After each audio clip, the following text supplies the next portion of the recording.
it says, next, number 3, foods prohibited by rabbinic law independent on any Torah basis. Okay, so let's see what are they.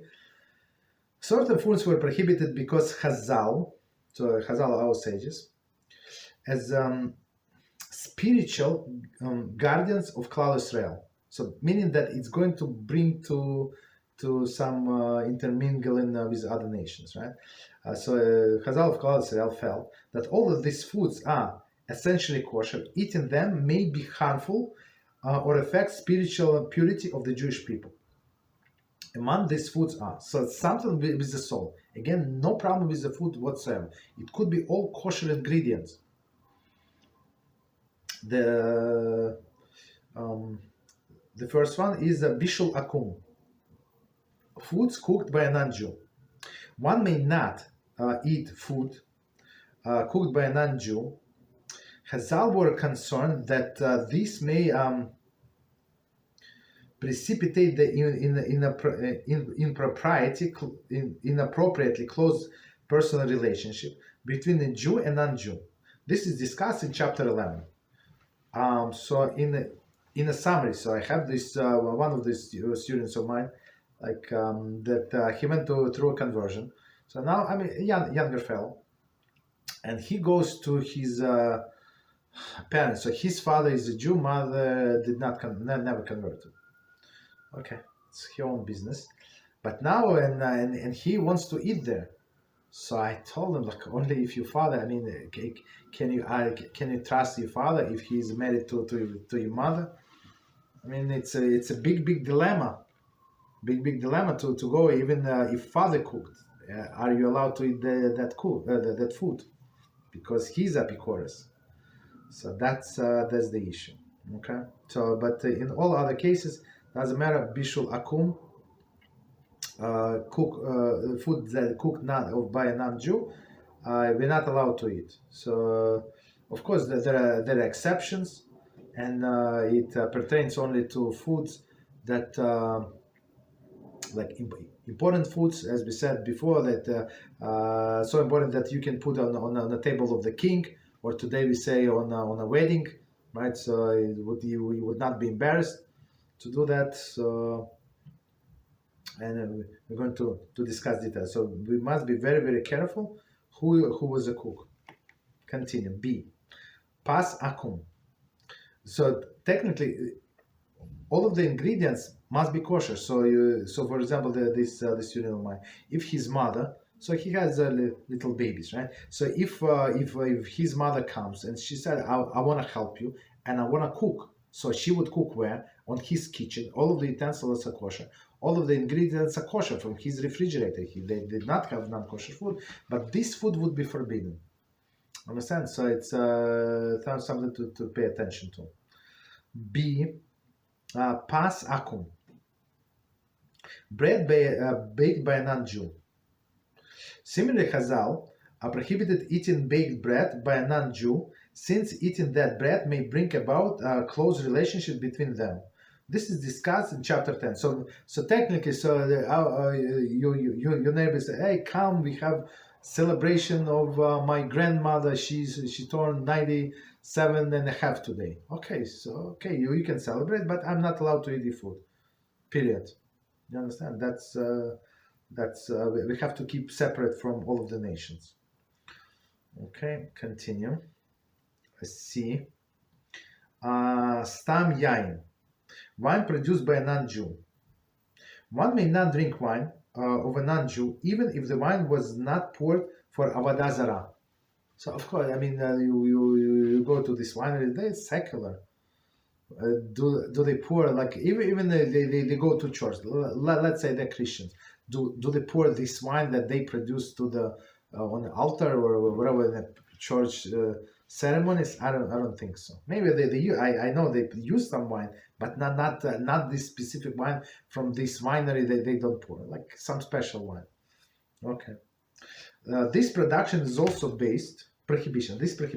based upon the concern that drinking the wine may facilitate the personal relation between Jews and non-Jews. So they drink l'chaim.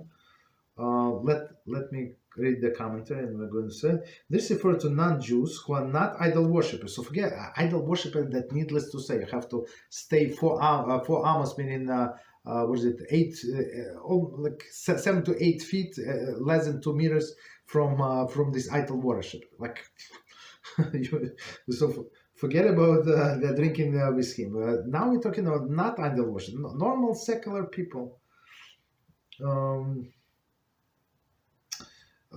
If the non-Jews, if the non-Jew is an idol worshipper, one may not even derive benefit from his wine. Okay, so needless to say. Of course, I mean, you go to drink with them, and people get drunk, and they start talk, and they see, as we always say, there is not much difference between you and I. Is one of my chavrusas always say. He grew up in Borough Park, so at that time it was still like I don't know, it was many years ago. I don't know how many years, many years ago. He's in his 60, I think, or almost 60. Right.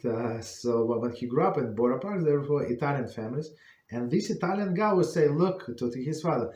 Look, it's so bad that the Jews, because your son is so nice. He always opened the door for me. He always say thank you. I would have him for my daughter.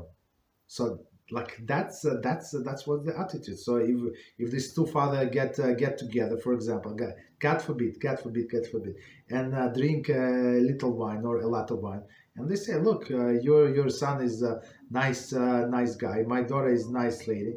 You're from working family. I'm from working family. You respect the family values. I respect the family values. So what do you want? You want to celebrate Pesach? So celebrate Pesach. Who said that it's wrong? Right? We're going to celebrate our holidays, and then we join together, and it's going to be unity. And people are drunk, and they say, yeah, well, why not? What's wrong with that? Unity is good. So that's I would say stay away from this wine. D. Sakana, dangerous food. Certain foods were prohibited by Chazal out of the concern one's safety. Indeed, Chazal were more stringent regarding sakana, danger, than the prohibition.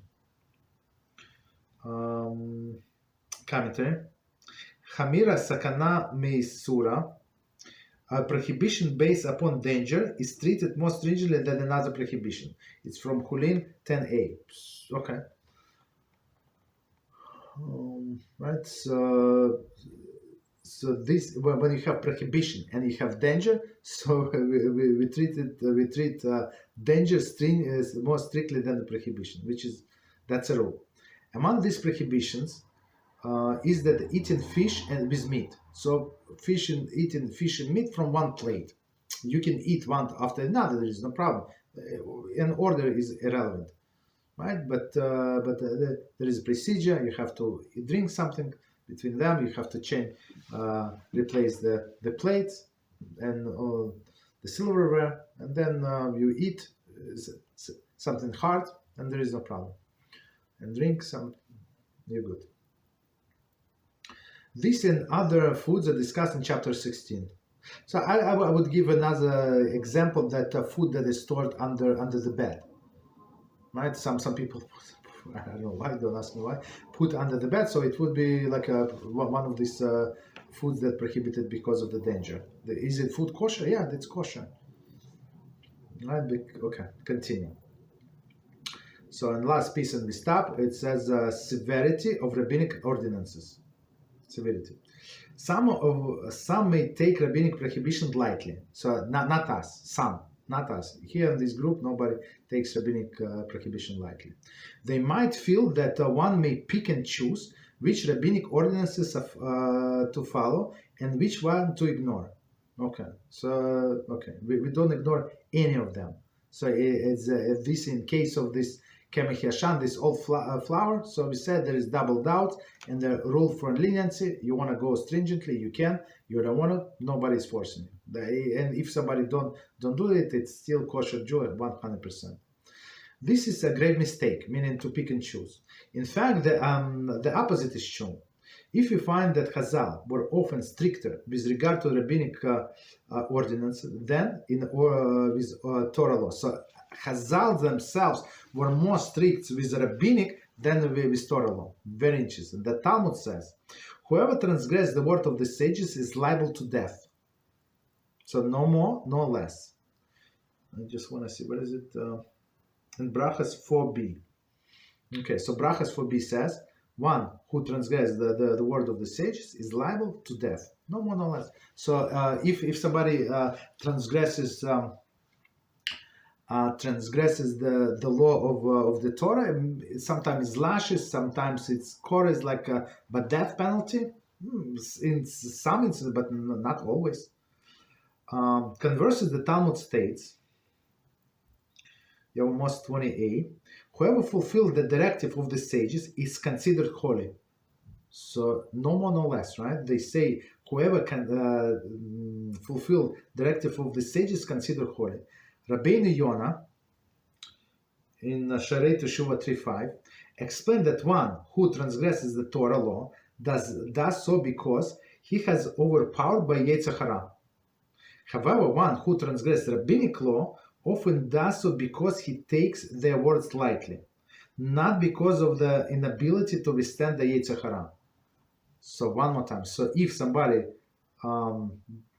desecrates some Torah law, right? So it's because of Yetzer Hara, but here it's rabbinic law. It's not Yetzer Hara. Very interesting.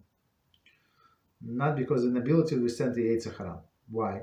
In many instances, Chazal were stricter with regard to rabbinic ordinances than the Torah prohibitions. One may be lenient with regard to rabbinic ordinances only in those situations where Chazal specifically allowed us to be lenient. So that's amazing line. So our Chazal said, okay, you must be strict here, but in a certain circumstances, you like under circumstances that we're going to tell you, you might act leniently. So only they can tell us when to act leniently. Okay, so we can stop here.